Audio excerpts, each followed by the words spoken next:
Selamat bergabung kembali dengan Tinta Pena di Anong-Anong TV.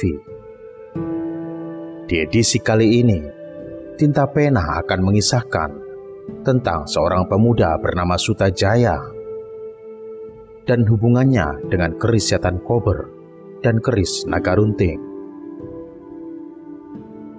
Selamat menyaksikan.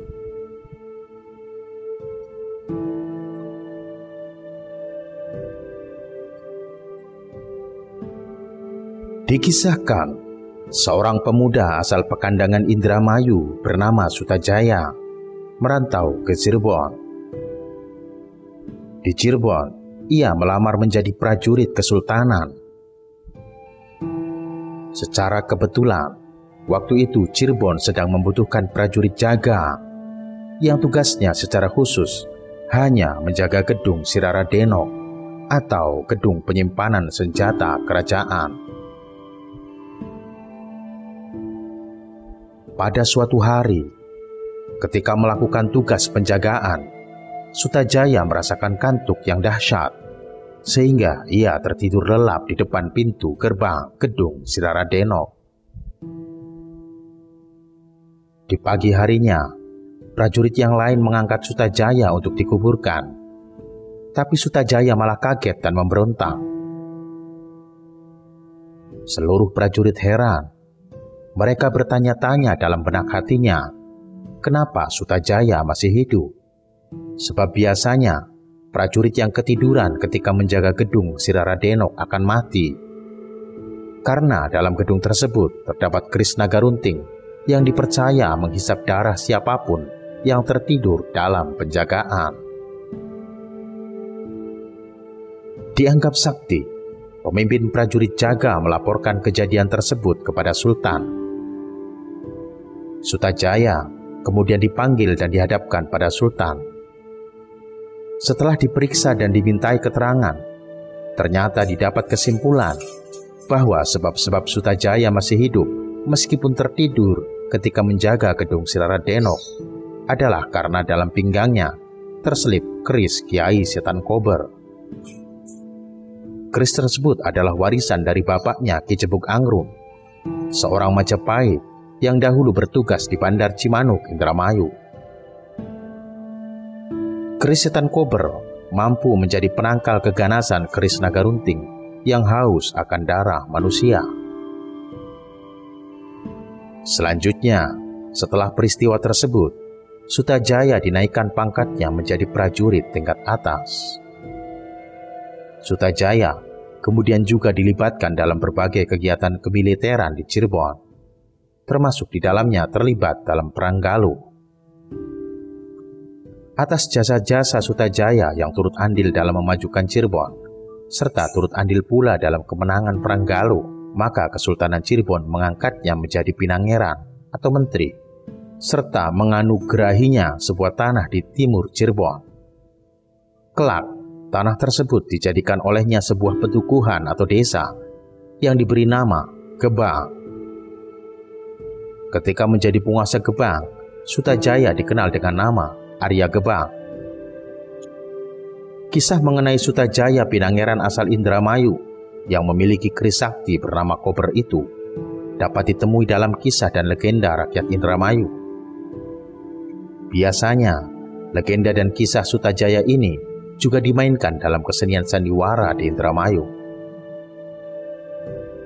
Belum diketahui kapan dan tahun berapa serta hidup pada masa Sultan Cirebon siapa tokoh Sutajaya yang dimaksudkan dalam kisah rakyat di atas.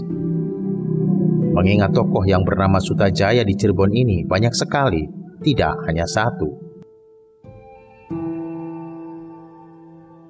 Selain dikabarkan melalui tradisi dongengan rakyat Pekandangan Indramayu, kabar mengenai adanya tokoh Sutajaya yang berasal dari Indramayu tersebut sebenarnya dikabarkan juga dalam suatu naskah yang terdapat dalam situs makam Astana Gebang Ilir.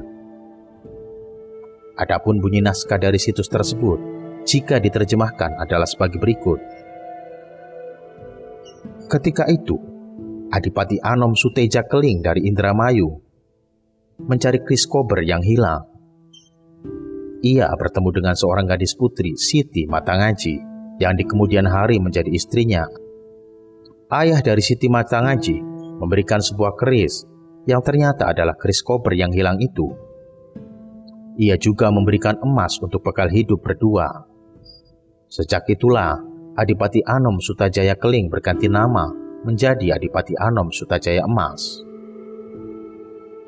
Lokasi makamnya terletak di Desa Gebang Kulon, Kecamatan Gebang, Kabupaten Cirebon, dengan luas tanah 5.000 meter persegi milik tanah keraton. Sementara itu, dalam naskah Cirebon yang lainnya disebutkan bahwa Gebang itu didirikan oleh Sultan Agung.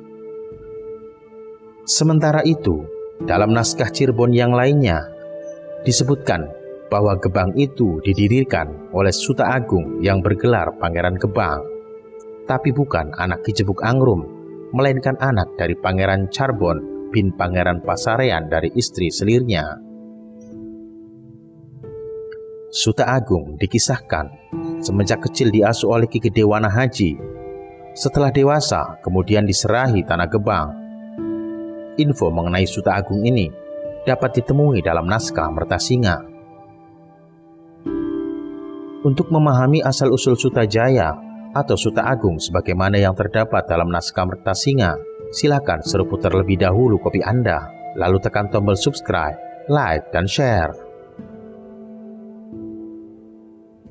Inilah kisahnya. Pangeran Arya Cirebon atau Pangeran Dipati Charbon I adalah anak dari Pangeran Pasarean dengan Ratu Nyawa. Dengan demikian, maka beliau merupakan cucu dari Sunan Gunung Jati. Sepeninggal ayahnya, sebenarnya Pangeran Arya Charbon ini direncanakan akan dinobatkan menjadi Sultan Cirebon selanjutnya. Akan tetapi, beliau wafat sebelum dinobatkan. Diperkirakan beliau wafat pada umur 16 sampai 20 tahun. Sebelum peristiwa hamilnya Andu Manis yang menggemparkan itu, sebenarnya Pangeran Arya Cirebon sudah dinikahkan sejak kecil. Beliau dikisahkan dinikahkan dengan Ratu Wanawati. Inisiatif dari pernikahan tersebut adalah Sunan Gunung Jati sendiri. Gelaran pernikahan itu dilaksanakan ketika Pangeran Arya Cirebon berusia 5 tahun, sementara Ratu Wanawati kala itu berumur 3 tahun. Sebenarnya baik Arya Charbon maupun Ratu Wanawati adalah sama-sama cucu Sunan Gunung Jati. Selain menikah dengan Ratu Wanawati, beliau juga dikisahkan memiliki seorang selir yang tak disebutkan namanya. Dengan demikian, Pangeran Arya Cirebon dikisahkan memiliki 3 istri, yaitu Andu Manis dan 2 selir yang tak disebutkan namanya. Ketiga, Ratu Wanawati.